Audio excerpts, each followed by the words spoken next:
Iran Israel state of war alert की घोषणा, भारत पर पड़ सकते हैं गहरे आर्थिक और सामरिक असर। इजराइल और ईरान के बीच में विवाद फिर से गहरा हो चुका है और कहा जा रहा है कि हमास ने इजराइल के ऊपर कुल 5000 रॉकेटों से हमला किया है। इस घटना के बाद में इजराइल ने on record state of war alert की घोषणा कर दी है। ईरान, इराक, लेबनान की इजराइल के खिलाफ बड़ी प्लानिंग चल रही है, जिसके चलते मिडिल ईस्ट में जंग की तैयारियां जोरों शोरों से शुरू हो गई हैं। ईरान की प्लानिंग के साथ में अमेरिका की भी तैयारी शुरू है। इजराइल की मदद करने के लिए अमेरिका यूएसएस अब्राहम को और अतिरिक्त सैन्य मदद भेजेगा। नमस्कार, मैं पीहू, आप देख रहे हैं गोल्डन हिल।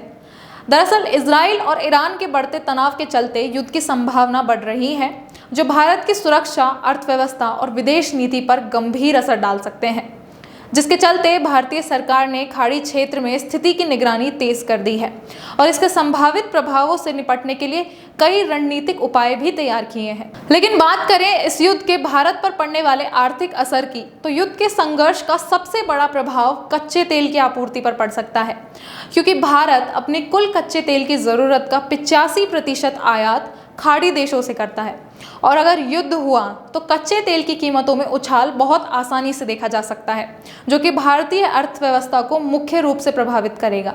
इस संभावित आर्थिक संकट को देखते हुए भारत ने खाड़ी देशों में तेल की आपूर्ति के वैकल्पिक रास्तों पर विचार करना शुरू कर दिया है। वहीं भारत सरकार ने ईरान इजराइल क्षेत्र में रहे भारतीय नागरिकों को लगातार चेतावनी देते हुए तुरंत भारत लौटने की सलाह दी है, क्योंकि खाड़ी क्षेत्रों में तनाव के बढ़ने से नागरिकों की सुरक्षा को खतरा हो सकता है। इसके अलावा एयर इंडिया ने इजराइल की उड़ानों को 8 अगस्त 2024 तक रद्द कर दिया है, जिससे यात्रियों को यात्रा पुनर्निर्धारण की सुविधा प्रदान की गई है। भारत ने इस तरह की पहली चेतावनी 29 जुलाई को जारी की थी। इसके बाद में 1 अगस्त को सलाह देते हुए अपनी यात्रा को पुनः निर्धारित करने की छूट दी है। वहीं अगर हम भारत के व्यापारिक प्रभाव की बात करें तो भारत खाड़ी देशों के बीच में द्वीपक्षीय व्यापार में महत्वपूर्ण भूमिका निभाता है, जिसमें यूएई और सऊदी अरब के साथ व्यापार शामिल है। तनाव बढ़ने पर व्यापारिक गतिविधियों में रुकावट आ सकती है, जो कि दोनों देशों के आर्थिक संबंधों को बुरी तरह से प्रभावित करेगा। अंत में इजराइल और ईरान के बीच बढ़ते तनाव का भारत पर व्यापक प्रभाव पड़ सकता है। कच्चे तेल की कीमतों में संभावित वृद्धि हो सकती है, नागरिकों की सुरक्षा के मुद्दे खड़े हो सकते हैं और व्यापारिक संबंधों में रुकावट जैसे कई पहलुओं का सामना करना पड़ सकता है, जिनसे भारत को अवश्य ही निपटना भी होगा। खैर, भारतीय सरकार ने इन चुनौतियों से निपटने के लिए तत्काल रणनीतियां तैयार की हैं और खाड़ी क्षेत्र के घटनाक्रम पर गहरी नजर भी रखी हुई है।